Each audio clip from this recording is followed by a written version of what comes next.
The Lord was already opening the minds and the hearts of the disciples, and for that matter, the whole church, those who would follow and come after Him, that His mission is not just to proclaim a kingdom of justice and peace, but above all, in order to make that proclamation complete, He will have to offer Himself in sacrifice. Because that proclamation of the kingdom of justice and peace would not make any sense, or would only be limited to an earthly kingdom if He did not offer Himself in sacrifice. So that the passion is not only a consequence to the proclamation. Jesus did not suffer death just because He aroused the indignation of the authorities due to the proclamation that He made, due to the indictment that He made of the authorities during His time.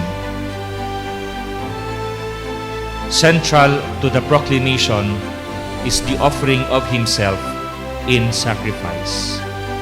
The passion, the sacrifice was not incidental or coincidental to the proclamation. It is the proclamation. And so, as you are initiated into the ministry of the Word, do not think only of that ministry as a sort of broadcasting.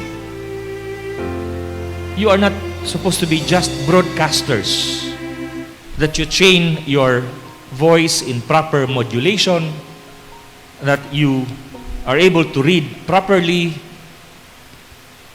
that you will be understood by the people to whom you are proclaiming the word. But first and foremost, that you understand the word. It is an initiation into the ministry of the word, because in truth you are not a priest yet, and you are not proclaiming the gospel. It's proper only to the priest, but you are reading the other readings. You're proclaiming the other readings. It's a step-by-step incorporation, but likewise it is also an opening up of your soul to the Word of God, which cleanses you and purifies you and transforms you into not just a proclaimer, but the message itself. Take this book of Holy Scripture to be faithful in handing on the Word of God, so that it may grow strong in the hearts of His people. It's not true that the Bible is such a dense document, is such a dense text that only the learned can understand. Otherwise, what was the use of Jesus proclaiming the kingdom of God through words that could be understood? That's why He used parables.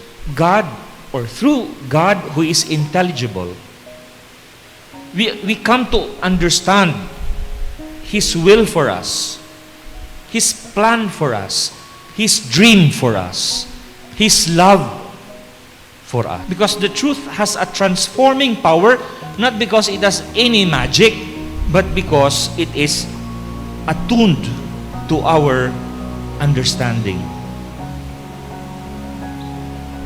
Formation is not a magical thing. Formation is an intelligible process. It is something that we understand. It's nothing mysterious. Because the real transformation is in the renewal of your mind. When is your mind renewed? When you understand. And that is how you are to go through the process of this initiation into the Word. Be cleansed by the Word. Be transformed by the Word.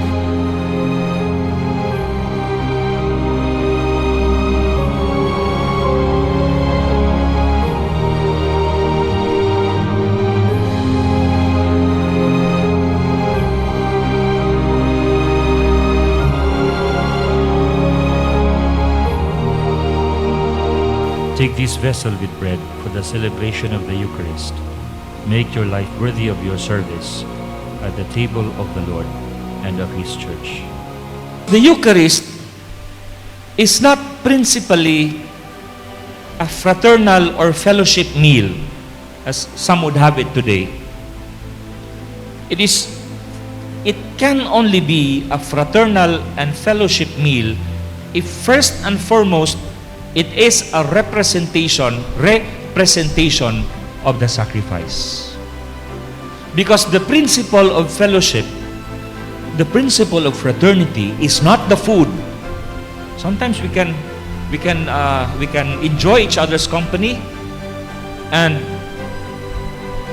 we know each other, and the fellowship is based on the existing relationships that we have with each other.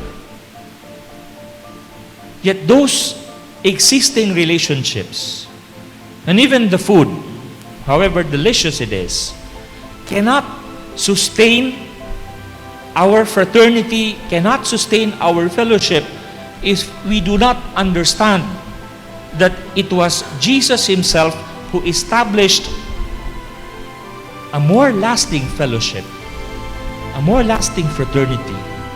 Because it's not just a fraternity or fellowship of men and women. It is above all a covenant between God and men. So that what happens at the table is not just a celebration. It's not cocktails. It's not sharing of bread. It is that, but there's a more basic reality that sustains it.